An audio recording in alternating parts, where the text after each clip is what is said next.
ನಮಸ್ಕಾರ ವೀಕ್ಷಕರೇ, ಈ ಸಂಜೆ ನ್ಯೂಸ್ಗೆ ಸ್ವಾಗತ.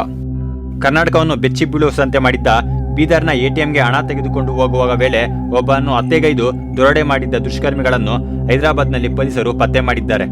ಸದ್ಯ ಪೊಲೀಸರ ವಶದಲ್ಲಿರುವ ಆರೋಪಿಗಳಿಗೆ ಬೀದರ್ನಲ್ಲಿ ನಡೆದ ದರೋಡೆಗೆ ಸಂಬಂಧಪಟ್ಟಿದೆಯೇ ಎಂಬುದು ದೃಢಪಟ್ಟಿಲ್ಲ. ಪೊಲೀಸರು ದುಷ್ಕರ್ಮಿಗಳನ್ನು ವಿಚಾರಣೆಗೊಳಪಡಿಸಿದ್ದು ನಂತರ ಸತ್ಯಾಂಶ ಹೊರಬೀಳಲಿದೆ.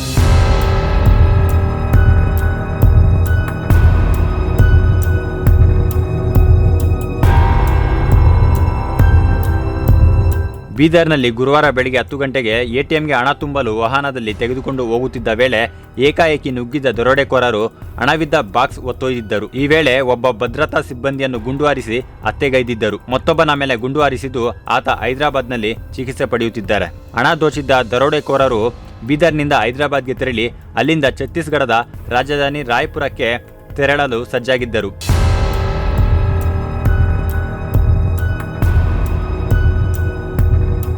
ಇವರ ಜಾಡು ಹಿಡಿದ ಬೀದರ್ನ ಪೊಲೀಸ್ ತಂಡ ಹೈದರಾಬಾದ್ಗೆ ತೆರಳಿತ್ತು.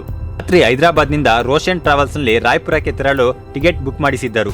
ಈ ವೇಳೆ ಅವರು ದೊಡ್ಡ ಗಾತ್ರದ ಬ್ಯಾಗ್ ಹಿಡಿದುಕೊಂಡು ಬಸ್ ಹತ್ತಲು ಮುಂದಾದಾಗ ಅನುಮಾನಗೊಂಡ ಟ್ರಾವೆಲ್ಸ್ ಮ್ಯಾನೇಜರ್ ಪರಿಶೀಲನೆಗೆ ಮುಂದಾದರು. ಇದರಿಂದ ಗಲಿಬಿಲಿಗೊಂಡ ದರೋಡೆಕೋರರು ಟ್ರಾವೆಲ್ಸ್ ಮ್ಯಾನೇಜರ್ ಮೇಲೆ ಗುಂಡು ಹಾರಿಸಿ ಪರಾರಿಯಾಗಲು ಯತ್ನಿಸಿದ್ದಾರೆ.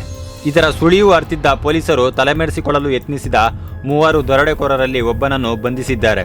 ಇನ್ನಿಬ್ಬರು ತಲೆಮರೆಸಿಕೊಂಡಿದ್ದು ಹೈದರಾಬಾದ್ನಲ್ಲಿ ಶೋಧ ಕಾರ್ಯ ಮುಂದುವರೆದಿದೆ.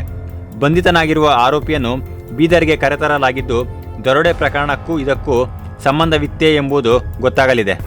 ಹೈದರಾಬಾದ್ನಿಂದ ರಾಯಪುರಕ್ಕೆ ಹೊರಟ ವೇಳೆ ಟ್ರಾವೆಲ್ಸ್ ಮ್ಯಾನೇಜರ್ ಬ್ಯಾಗ್ ತಪಾಸಣೆ ನಡೆಸಬೇಕೆಂದು ಸೂಚಿಸಿದಾಗ ದರೋಡೆಕೋರರು ಆತನ ಜೊತೆ ಜಗಳ ತೆಗೆದಿದ್ದರಿಂದ ಪ್ರಕರಣ ಬೆಳಕಿಗೆ ಬಂದಿದೆ. ಆರೋಪಿಗಳು ಮ್ಯಾನೇಜರ್ ಜೊತೆ ಮಾತಿನ ಚಕಮಕಿ ನಡೆಸಿದಾಗ ಪಟ್ಟು ಬಿಡದ ಸಿಬ್ಬಂದಿಗಳು ಬ್ಯಾಗ್ ತಪಾಸಣೆ ನಡೆಸಿದ್ದಾರೆ. ಬೀದರ್ ಘಟನೆಗೂ ಇದಕ್ಕೂ ಸಂಬಂಧವಿದೆ ಎಂದು ವಿಚಾರಣೆ ನಡೆಸುತ್ತಿದ್ದಂತೆ ಓರ್ವ ದುಷ್ಕರ್ಮಿ ಗುಂಡು ಹಾರಿಸಿ ಪರಾರಿಯಾಗಲು ಯತ್ನಿಸಿದ್ದಾನೆ. ಪಟ್ಟು ಬಿಡದ ಪೊಲೀಸರು ಹಾಗೂ ಟ್ರಾವೆಲ್ಸ್ ಸಿಬ್ಬಂದಿ ಒಬ್ಬನನ್ನು ಹಿಡಿಯುವಲ್ಲಿ ಯಶಸ್ವಿಯಾಗಿದ್ದಾರೆ. ಸದ್ಯ ಆರೋಪಿಯು ಹೈದರಾಬಾದ್ ಪೊಲೀಸರ ವಶದಲ್ಲಿದ್ದು ನಂತರ ಬೀದರ್ ಪೊಲೀಸರ ವಶಕ್ಕೆ ಹಸ್ತಾಂತರ ಮಾಡಲಿದ್ದಾರೆ ಎಂದು ತಿಳಿದು ಬಂದಿದೆ. ಬೀದರ್ನಲ್ಲಿ ಎಟಿಎಂಗೆ ಹಣ ತುಂಬಿಸಲು ಬ್ಯಾಂಕ್ನಿಂದ ನಗದು ತೆಗೆದು ಹೋಗಲು ಸಿಬ್ಬಂದಿ ಸಜ್ಜಾಗಿದ್ದರು. ಈ ವೇಳೆ ಸ್ಟೇಟ್ ಬ್ಯಾಂಕ್ ಆಫ್ ಇಂಡಿಯಾದ ಸೆಕ್ಯೂರಿಟಿ ಏಜೆನ್ಸಿ ಸಿಬ್ಬಂದಿ ಮೇಲೆ ದರೋಡೆಕೋರರು ಕಾರದ ಪುಡಿ ಎರಚಿ 93 ಲಕ್ಷ ರು ಹಣವನ್ನು ದೋಚಿದ್ದರು. ಬೀದರ್ನ ಶಿವಾಜಿ ಸರ್ಕಲ್ ಬಳಿಯ ಹೃದಯ ಭಾಗದಲ್ಲಿರುವ SBI ಬ್ಯಾಂಕ್ ಮುಖ್ಯ ಕಚೇರಿ ಬಳಿಯೇ ಈ ಘಟನೆ ನಡೆದಿತ್ತು. ಅದರಲ್ಲೂ ಪಕ್ಕದಲ್ಲೇ ಜಿಲ್ಲಾಧಿಕಾರಿಗಳ ಕಚೇರಿ ಕೂಡ ಕಾರ್ಯನಿರ್ವಹಿಸುತ್ತಿದೆ. ಘಟನೆಯಲ್ಲಿ ಗಿರೀಶ್ ಎಂಬ ಸಿಬ್ಬಂದಿ ಸ್ಥಳದಲ್ಲೇ ಸಾವನ್ನಪ್ಪಿದ್ದರೆ ಮತ್ತೋರ್ವ ಸಿಬ್ಬಂದಿ ಗಂಭೀರವಾಗಿ ಗಾಯಗೊಂಡಿದ್ದಾರೆ.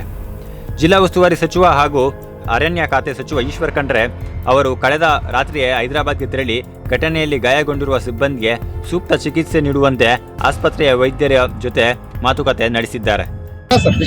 ಇವತ್ತು ಬೆಳಗ್ಗೆ 10:55 11 ಗಂಟೆ ಮಧ್ಯೆ ನಮ್ಮ Bidar city SBI main branch ಎದುರುನೆ ಒಂದು ರಾಬರಿ ಮರ್ಡರ್ ಆಗಿದೆ. ಇಬ್ಬರು ಆರೋಪಿಗಳು ಬೈಕ್ ಮೇಲೆ ಬಂದು ಇಲ್ಲಿ ATM ವ್ಯಾನ್ಗೆ ದುಡ್ಡು ತುಂಬ್ತಾ ಇರುವಾಗ ಅವ್ರ ಮೇಲೆ ದಾಳಿ ಮಾಡಿ ಫೈರಿಂಗ್ ಓಪನ್ ಮಾಡಿ ಒಬ್ಬರನ್ನ ಕೊಲೆ ಮಾಡಿರ್ತಾರೆ, ಇನ್ನೊಬ್ಬರನ್ನ ಗಾಯಗೊಂಡಿರ್ತಾರೆ.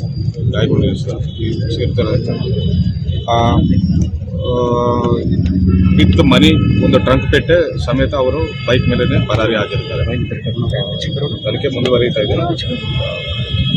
ಇನ್ನೊಬ್ಬರು ಇಂಜುರಿ ಆಗಿದ್ದಾರೆ ಹಾಸ್ಪಿಟಲ್. ಆ ಇಂಜುರಿಗೆ ಗುಂಡೆಡ್ ತಗಲಿದೆ, ಏನಾಗಿದೆ ಸರ್? ಎಲ್ಲ ಗೊತ್ತಾಗ್ತಿದೆ, ತನಿಖೆ ಮಾಡ್ತಾ ಇದ್ದೀವಿ.